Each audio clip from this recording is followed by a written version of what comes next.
Welcome to USA Global TV and Radio, where our mission is to provide education, entertainment, hope, and inspiration.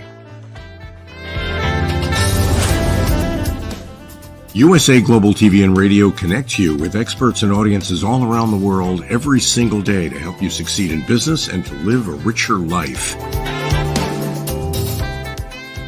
Visit us at usaglobaltv.com to learn about career and life-changing training and mentoring programs like the Listening Mentor. Subscribe to our newsletter to stay informed about our special programs and offers. Discover how you can become a guest on one of our shows or a host or producer of a USA Global TV and Radio show of your very own. That's USA Global TV and Radio, where the doctor is always in.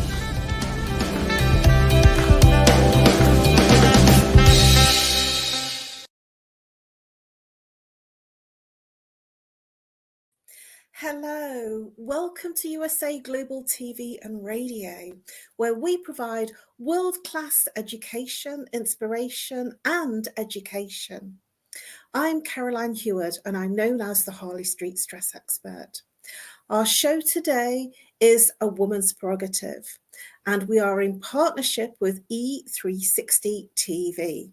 A very warm welcome to our loyal followers and viewers, and a very warm welcome to the new people that are joining us from E360 TV, and of course all our loyal viewers from all our other platforms, which includes Amazon Fire, Roku worldwide, as well as our normal platforms, Facebook, LinkedIn, and X, which formerly known as Twitter. I am really delighted to be here today, and it is my second time today, and I was only on part one of the show. Our topic today is a fascinating one. And if you tuned into our part one, you'll be very delighted to know that we don't just cover it in the detail that you think. We go deep and we go under the skin of it. And our topic today is financial empowerment, strategies for women to build wealth and financial independence.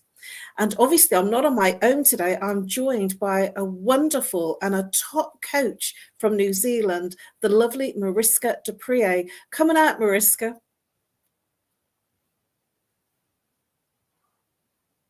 Hello, Caroline. And it's so wonderful to be here with you. I've been on a little bit of a hiatus, so being back feels so good. It's good to have you back. It really is. It's I've missed you. And we are you guys too. We're at opposing sides of the world, aren't we? 12 hours difference. So it's, what time is it in New Zealand right now? It is 8:07 a.m. on a Tuesday.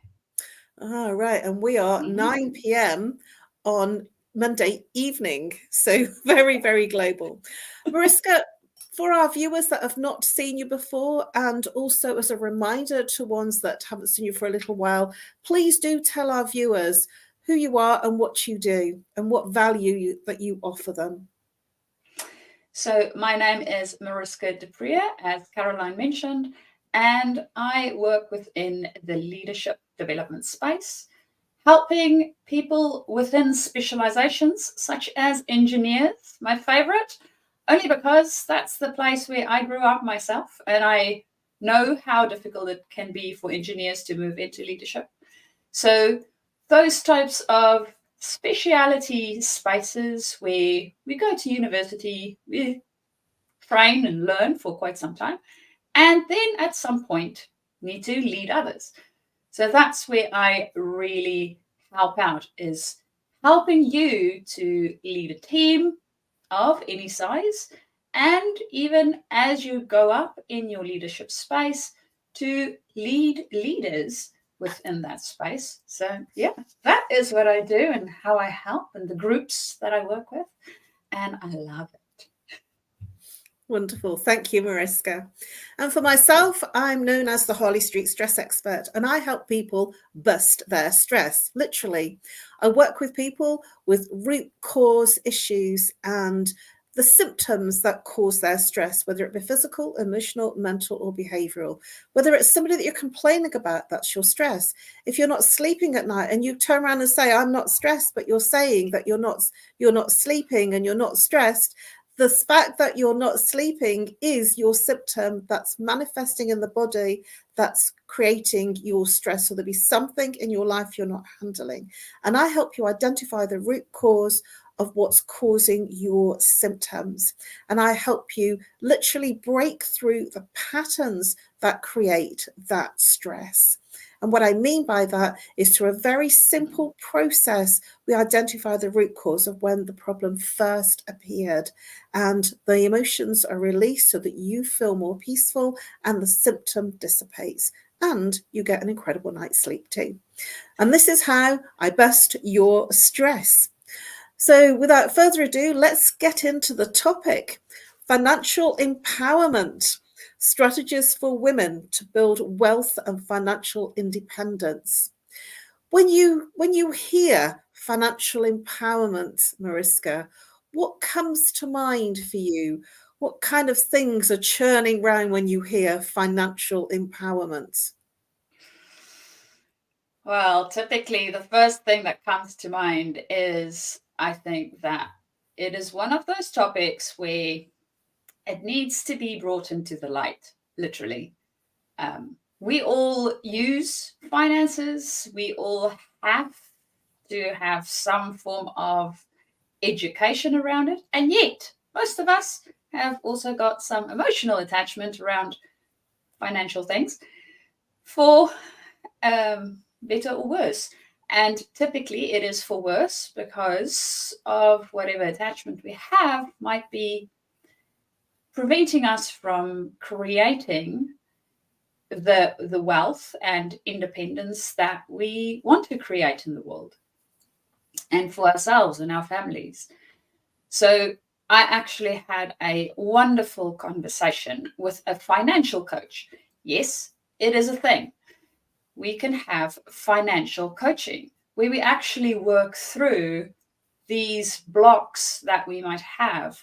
And it was very interesting to find out how the way we think about money impacts the way we work with money, and whether we are empowered or disempowered by our finances. And knowledge, Caroline, as you might know, I'm very knowledge driven. So knowledge for me is power. The more I know about it, the easier it becomes. And the easier I can do something about it, because then I can make decisions, informed decisions around what I want to do and how I want to go about it.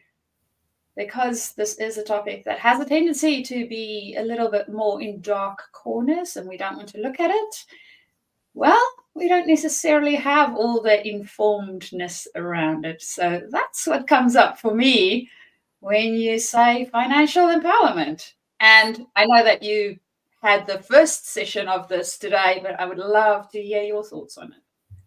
I so agree with you, Mariska. We are on the same page here, because it is, as soon as you mention the word blocks, I so agree with you, because many of us, we were brought up with some really rigid beliefs that were very disempowering, such as money doesn't grow on trees. Money can't buy love, or rich people are nasty people, or rich people are not good people, or even, the fact that that there's not a money tree in the garden for you to just have all the money you want. And there's so many different negative beliefs around money that if you actually walked around thinking that rich people are bad people or nasty people, then you're not going to want to have lots of money to become rich, because you have this negative belief about people that are rich and have lots of money.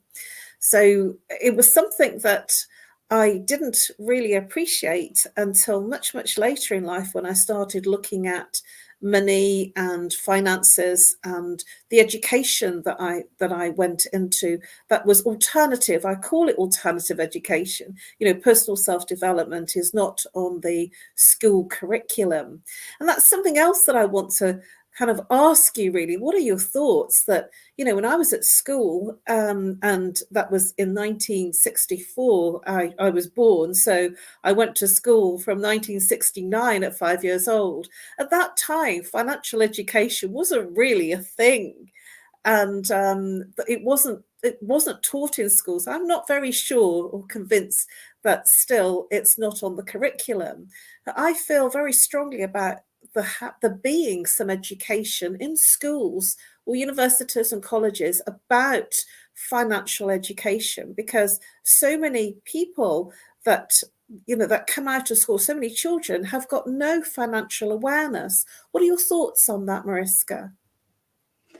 I think that is very, very valid, Caroline. The sooner we can start understanding it, the easier it becomes, because, well, we'll basically be working with it our whole life.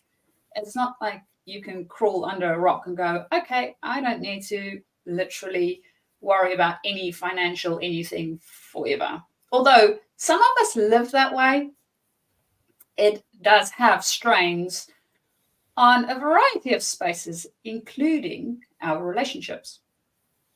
So definitely something worthwhile for us to start teaching our children from a very, very young age, and understanding that as parents, typically that is something that we do in as much of ability as we have around finances ourselves. So we can only teach what we know. We cannot really teach stuff that we haven't tried ourselves or really haven't lived into ourselves. So understanding that and being able to bring that into an education space in order to help children understand how finances work, how the system works, that is very, very helpful.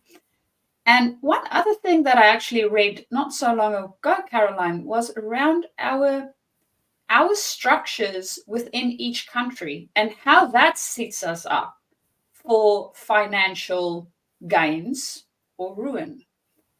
And one of the ways that they equated them was looking at the US financial system.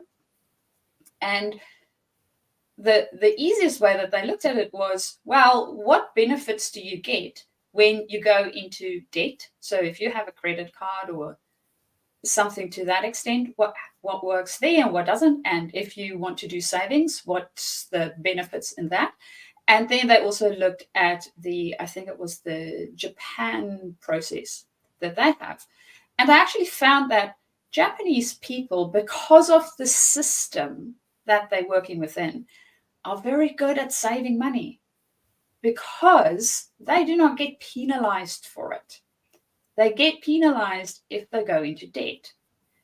So you actually pay more if you go into debt, and you get benefits when you save. Whereas in the US system, it works the opposite way. You get penalized when you save, whereas you get more benefits when you go into debt. That also drives behavior. So understanding our systems and how they drive our behavior can also make a big difference on how we then look at finances and how we work with it and how we set it up for ourselves.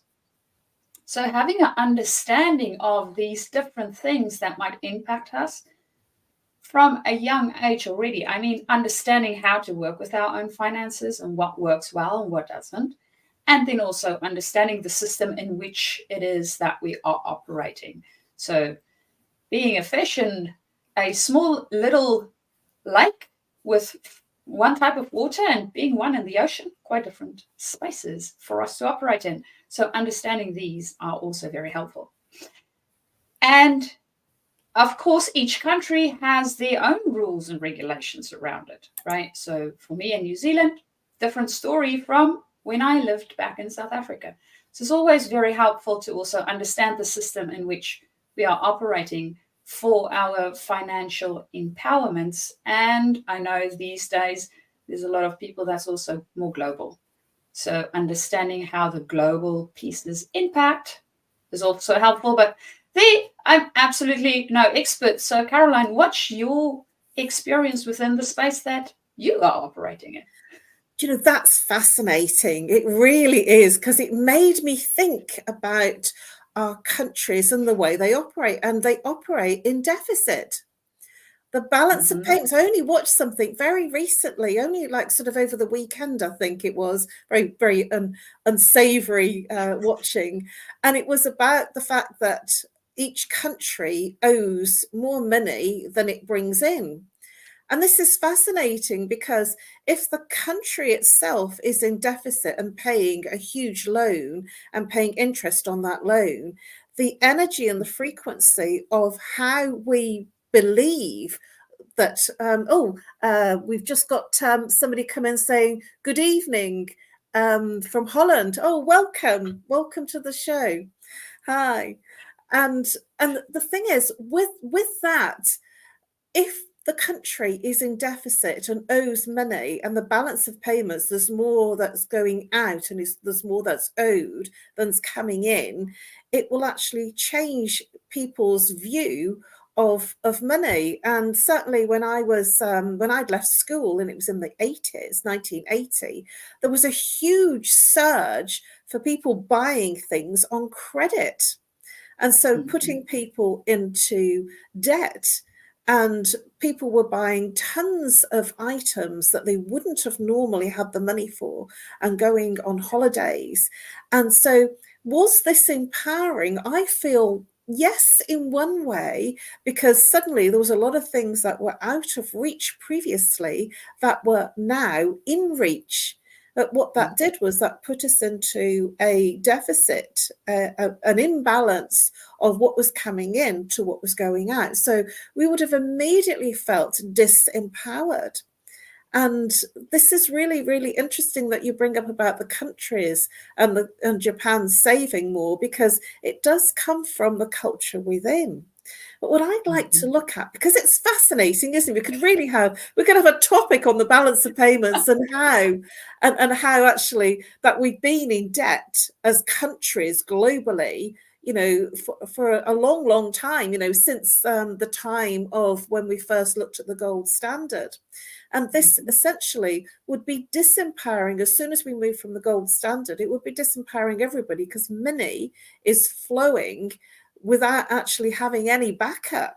So money is paper, and it's actually worthless because it's not backed by gold anymore, which is actually inciting a disempowerment of money.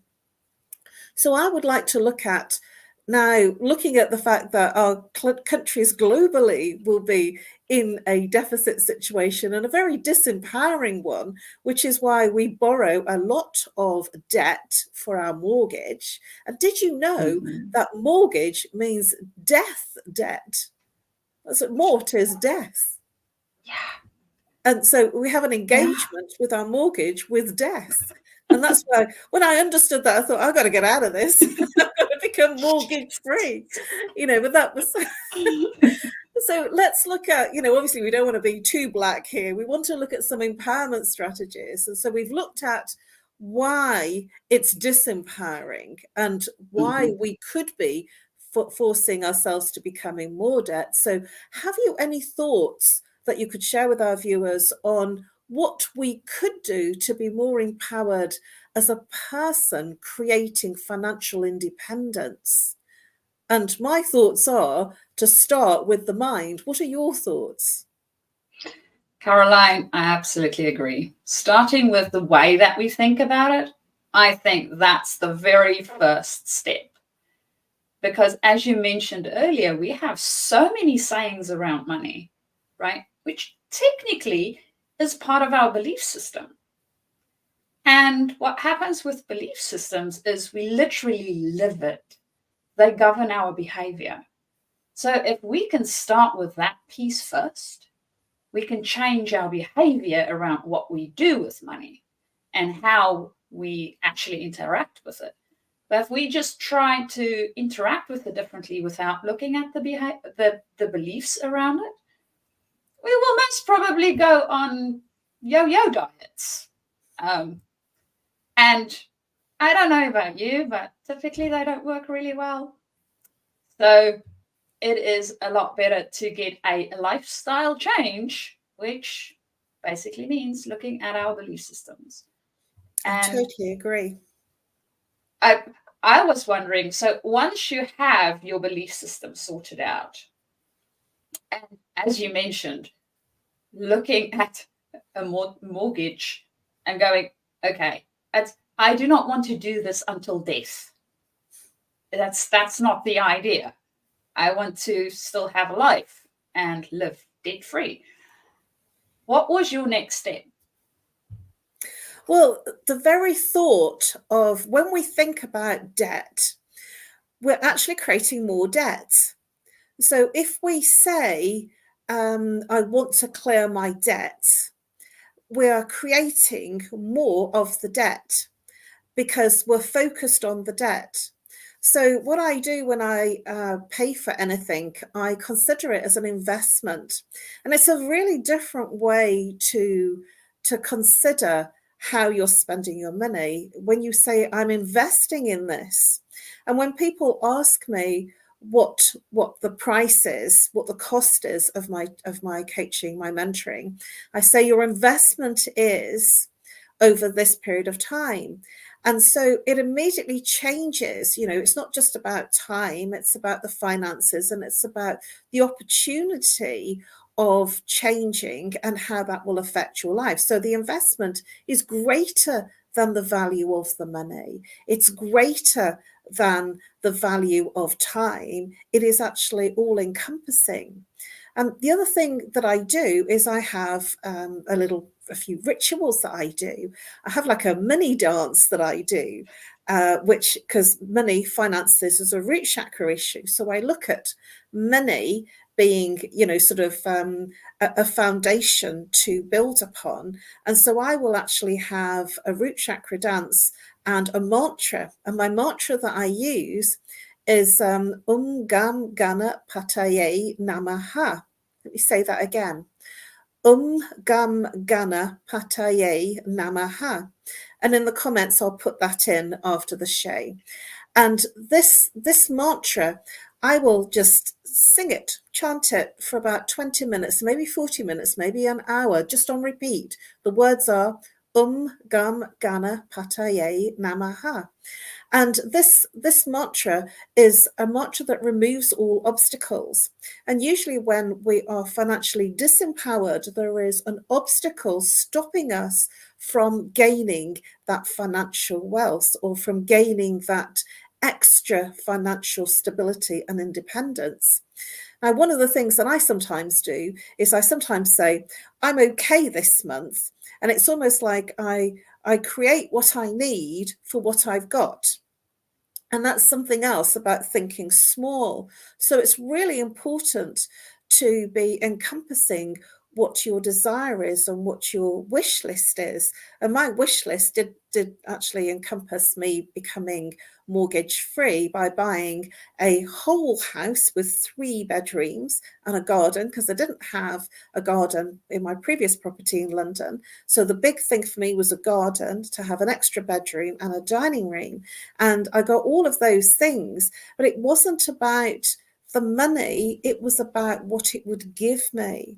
And so that's something else that I would suggest in terms of strategies to create that financial wealth, is focusing on what the money will give you rather than on the additional financial money, rather than on the addition of that money, the extra money.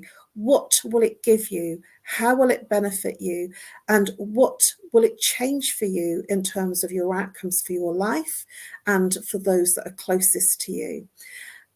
I would love to hear what your thoughts are on my little share there, Mariska, and if you've got any other things that you would introduce to our viewers of what you would share in terms of this financial independence for women. Now, when I sing, when I chant, I dance too, so really, really embed it.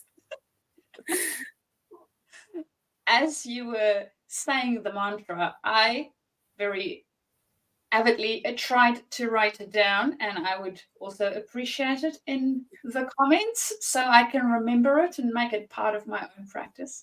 It sounds like, one, a lot of fun, especially including some dancing with that. And I think having some practices around how we operate within our own financial space. And Caroline, I really appreciate that element of being intentional with what we actually want to do with that money. Yes, it can give us a lot of things. And there's also a saying around money does not buy happiness. So having a whole bunch of it sitting in a bank account, great. And what is it doing? What's the intention of it? What is it that we want to be creating with it? Because it's a tool. And the more that we can think about those investments that we are making, love that, the more we can actually see how we are creating within our space and using this extra tool that we have to create within that environment. And it also reminded me of a conversation I had not too long ago with one of my clients around transitioning from one space to another space. And one of the elements was around the finances. And we really looked at, okay, what's the intention? What is it that I want to be creating within this space that would be helpful for me? And there was a lot of stuff that actually they wanted to create that didn't necessarily have a direct link to finances. So it wasn't that they wanted to create something where they needed necessarily a lot of finances. In some instances, yes, there was some financial benefits required in order to get the thing that they were after, and in others not. So understanding what this is that we are creating, and that's where I really love the word wealth. So when I look at the word wealth, I don't necessarily think about money. Wealth for me is around the whole system being able to function as an ecosystem does. So everything is in balance. There's gives and takes, and everything complements one another. And they're supportive in order to grow and become more. That to me is wealth. Now, in our life, that does not only consist of money, that also consists of our health. If we are not healthy, we can literally, not do a lot of stuff. So our health is part of that wealth equation. Having finances is also part of that equation because it can be an investment for certain elements. We might invest in going to the gym in order to make sure that we have strong bodies. And we want strong bodies because we want to be able to play with our children or grandchildren or go on great adventures with friends or family. So understanding what it is that we want to create within that space is really, really helpful. And being very clear about that for ourselves makes it easier then to go, okay, is this worth investing in or not? And Caroline, I love how you brought it to life within your home space, going, well, I really want a garden. And I think after COVID, being locked up in a small space, most people will go, yeah, I need some outside space too. So understanding that is, for me, very, very important. How about you? Obviously, we've been, thank you, Mariska, some really powerful points there. And I'm kind of nodding as you're mentioning. I'm sort of like a nodding dog here in the background, you know, saying, yes, I totally agree with everything that you're saying, and some really valid points for our viewers.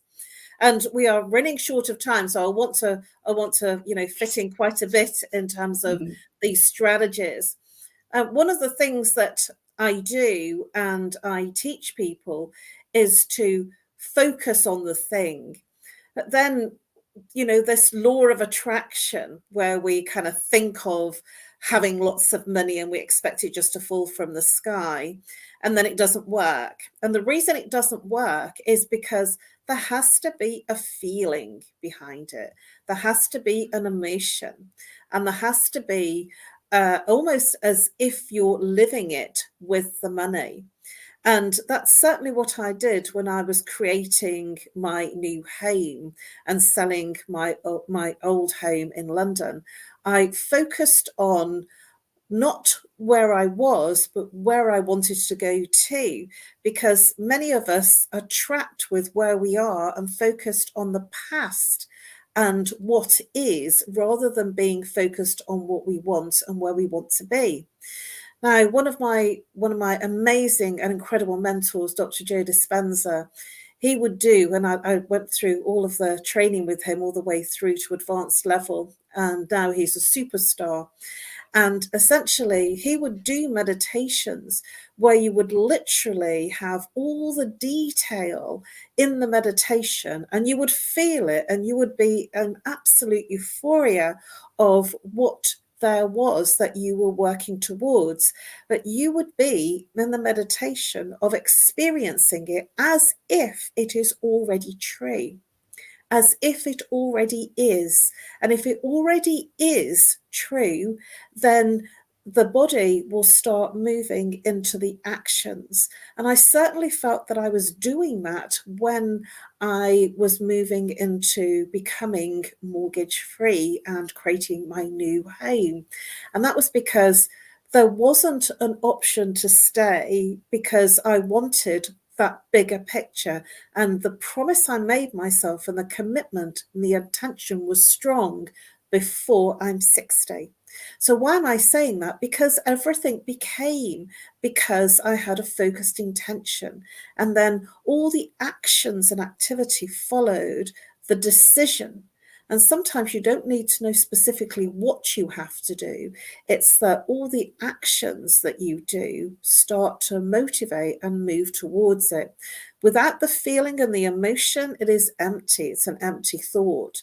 And then comes despair, and then becomes disappointment. So it is important to decide, to become source and have the decision of where, and then and what. And then when you've made that decision and you've let go of all the idiosyncrasies of what might not work, if you just let that go, and if you put it out there, and literally that's the decision, you put it out there, and then what happens is the universe literally motors around and moves towards and creates exactly what you want. And I've done it twice now in terms of my home, and that's the biggest thing I have done in my life. And it's done with little things like with parking spaces and with finances. Always I am looked after. The money does come, and I never quite know where, and it always makes me smile. So it is important to trust.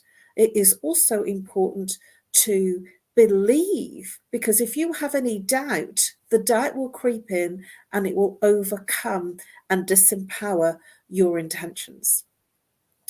Mariska, I'd be really interested to hear from your perspective, anything that you've tried that has actually worked on from your space of financial independence.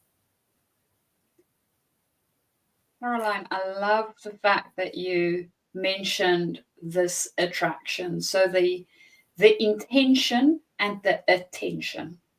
Being clear about our intention, so having that clear picture, and then putting our attention, so the feeling, into it, and being able to create it from there. And as you were mentioning it, something came up for me. And I know this is a little bit of a weird, funny one.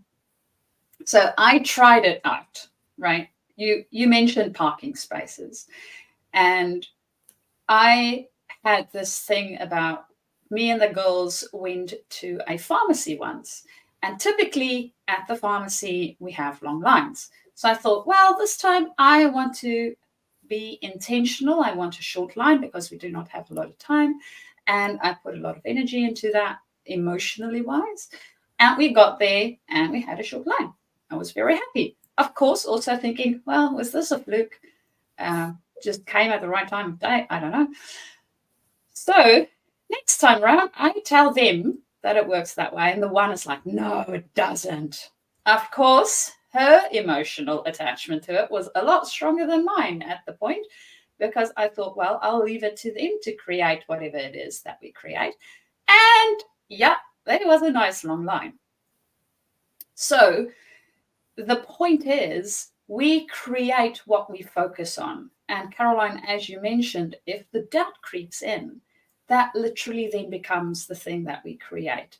So we're continuously creating, whether we are aware of it or unaware of it, intentional about it or unintentional about it. We are continuously doing this. So taking responsibility for it would be my number one thing to focus on. The other thing that came up for me is, I know for some people, especially when I work with my engineers, the imagination piece of things when it comes to these sort of things might not be as well developed as in other areas. So they need a little bit more data and understanding of how this thing works. And one book, especially around finances, is The Psychology of Money. And having a look at that, it pulls out some of the belief systems that we have around money and how it works, and also looks at financial and economical systems within that space. So if you are a little bit more left-brained, you want a little bit more logic around these things, and you do not want to take my word about being able to manifest shorter lines, parking spaces, or finances in the bank, it actually worked for me for tax once too. I know, very, very weird. I wanted to have a tax rebate and I got one that following year. I worked on it the whole year. But if maybe you want a more logical way of looking at this, and this energetic space doesn't always make sense for you, that's a place to also have a look and understand it a little bit more. And I do agree, Caroline, the energies of it makes a big, big difference. And I think that gets back to our first point, right, around understanding our own beliefs around what we think is or isn't appropriate within our money space will then be what we create within our money space, because, well, it drives behaviors and thoughts and emotions within that space too. So, yeah. We are so on the same page. I'm still doing the nodding dog as I'm listening. And something else that I wanted to share with our viewers is that when I see a face-to-face client, I have a little money ritual, and I call it the exchange of energy. And the Japanese do this when they're passing a business card, and essentially it's passed with two hands and a small acknowledgement nod. The money is sat flat and passed with 2 hands. And I always say, thank you for organizing. And then in turn, I actually, am saying to the person in front of me, this is received with huge gratitude and blessings. And the reason I do that is because sometimes, especially when we're paying cash to somebody, we pay from here, we pay from the mind. Oh, I need to get that out of the way. I just need to pay you. And there's no perception of how negative that is. And when there's an exchange from the heart, when it's passed from the heart, so with 2 hands from the heart, and the other person gives it to me 2 hands from the heart, it actually, it's an energy exchange, heart to heart. And what that does is that blesses the money as it exchanges. And whenever I pay somebody, and say if I've not paid them for a while and I've been outstanding the money, it always makes me feel gleeful. And I'm always like, oh, done it, I paid you, woohoo. And it's, because we don't tend to feel like that, I always feel really gleeful when I have paid. And I make a big thing about it from a personal perspective in terms of a ritual, because whatever you are grateful for, you will get more back. So it is important to feel that vibration of gratefulness, because the more that you are in gratitude to give, the more people will give you. So when you are giving, you are also in that same space receiving. And I wanted to share that as a final thing for our viewers, because it's something that, if you are grateful for somebody giving you a compliment or giving you a piece of advice and you say thank you, and it's received in that highest amount of gratitude, then you will create more of whatever it is. And that's part of the wealth. It's not just about money. Wealth, as you said, is health. And I so agree with you. You can have all the money in the world and not have health. What's one final tip that you want to leave, Mariska, for our viewers before we go into our fast round of telling people how they can contact us? My final tip would be doubling down on that gratitude piece. The more that we can almost live within that gratitude space, the more we will attract what we are grateful for. And the more we get to be grateful for it. So that if you forget everything else we talked about today, remember that one. Be grateful and pour as much emotion into that gratefulness as possible for you, so you can create more of that in your space, whether it is financial, health, or whatever else you need in order to create your wealth. And that would be my final tip. Thank you, Mariska. Please do tell our viewers how they can contact you and with your details. So you guys can contact me via email. My email is mariska@journey2discover.com, as you will see at the bottom of the screen there. Or alternatively, you can connect via LinkedIn. And for some odd reason, on LinkedIn, I'm Mariska D. So you do not need to spell out the rest of my name. You will find a small little photo of me. And connect and write me a little message and we can start our conversation. And of course, if you are looking for a financial coach, I am not one, but I do know a couple. So if you're looking for one that you will know which will serve you well, please do reach out for that too, and I can get you in contact. Thank you so much, Mariska. What a fun show this has been. I never know where it's going to go. I just kind of move with the groove. It's been amazing. And I've really, really enjoyed it. I'm looking forward to part 2, A Woman's Prerogative, with you next week. And I'm really excited for the topic, because I already know the topic. So thank you very much, Mariska. It's been an absolute pleasure. Always is. And I've missed you, and I'm so glad you're back. And I will see you next week for A Woman's Prerogative Part 2 at the same time, 9 p.m. British Summer Time, which is 8 p.m. 8 a.m. 8 a.m., sorry, New Zealand time. Thank you very much, Mariska. And for our viewers, for me, you can contact me on nomorestress@live.co.uk or call me if you're international +44. If you're local, 07523 120 189. And I look forward to helping you bust your stress. I will see you for part 1 of Women's Prerogative next week on Monday, and I look forward to an interesting debate topic and conversation with our panelists. In the meantime, I look forward to, if you've missed this show, you can always watch it on the replay and enjoy the show on the replay again, because we shared lots of things, and I will be sharing the comment of the mantra so that you have that, and a little video as well. I shall put that on the live broadcast comment section.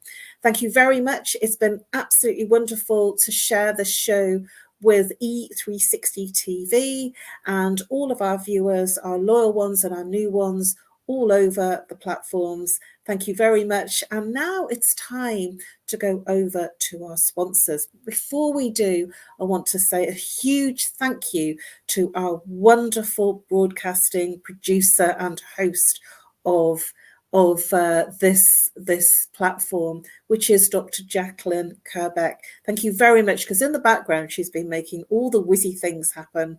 Thank you, Dr. Jacalyn. It's always a pleasure to be part of your team.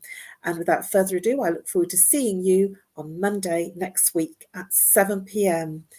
British Summer Time and 9 p.m. British Summer Time for a Woman's Prerogative Part 2. Bye-bye for now. USA Global TV and Radio proudly presents our partner and sponsor, Mr. Philip Sykes and the British School of Excellence. Building confidence, changing lives. And now, proudly presenting the Polished Professional. On a transformative journey with the British School of Excellence's comprehensive suite of masterclasses, crafted to elevate your professional and personal life. 8 outstanding modules will elevate you to the next level. Module 1, Exploring Life's Purpose, delves into the depths of self-discovery, guiding you to chart your unique path to fulfillment and success. Module 2, Mastering Professional Presence and Confidence. This masterclass is a deep dive into the art of self-assurance and commanding presence, which is essential for standing out in today's competitive landscape. Module 3, Learn the secrets of visual impact, how to curate a personal style that amplifies your professional brand. Module 4, Mastering Professional Etiquette and Communication Excellence, navigating the nuances of corporate interaction with grace and tact. Module 5, Elegance in Eloquence. We impart powerful techniques to captivate and persuade any audience with your oratory skills. Module 6, Unlock the potential of your emotional intelligence, EQ, and harness the ability to connect, empathize, and lead with emotional savvy. Module 7, Mastering DISC, building a gateway to understanding behavioral styles, fostering better personal and professional relationships. Module 8, Mastery in Dining Etiquette, building your confidence to perfect the subtleties of dining with finesse, enhancing your social savviness at any table. Step into the Polished Professional program where poise, elegance, and excellence aren't just taught, they're instilled for life. Join us to redefine your potential and polish your professional edge. To learn more, go to thebritishschoolofexcellence.com. The British School of Excellence are investors in people. Let us invest in you.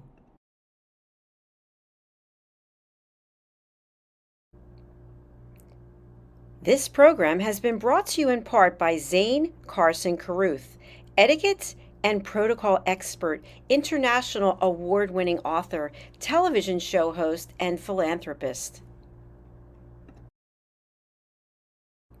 Thank you to Zane, our official diamond sponsor for USA Global TV and Radio in partnership with E360 TV. Zane is the author of The World's First Tooth Fairy Ever, as well as many other children's books.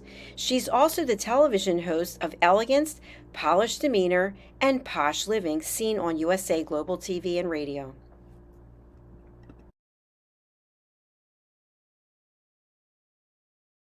Hi, my name is Zane Carson Caruth, and I'm the author of this book, The World's First Tooth Fairy Ever.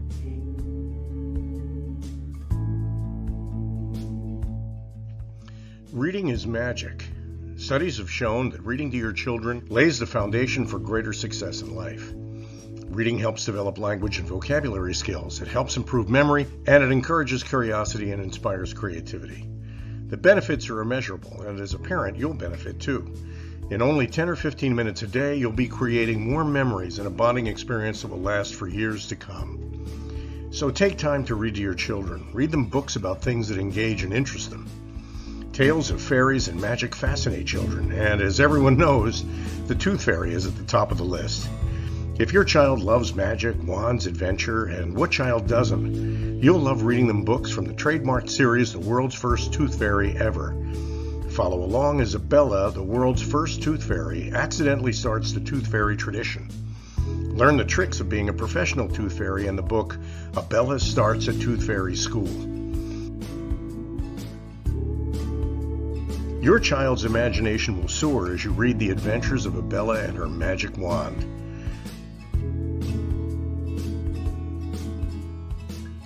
These wonderful books are available at worldsfirsttoothfairy.com. and at Amazon, Barnes & Noble, and Walmart.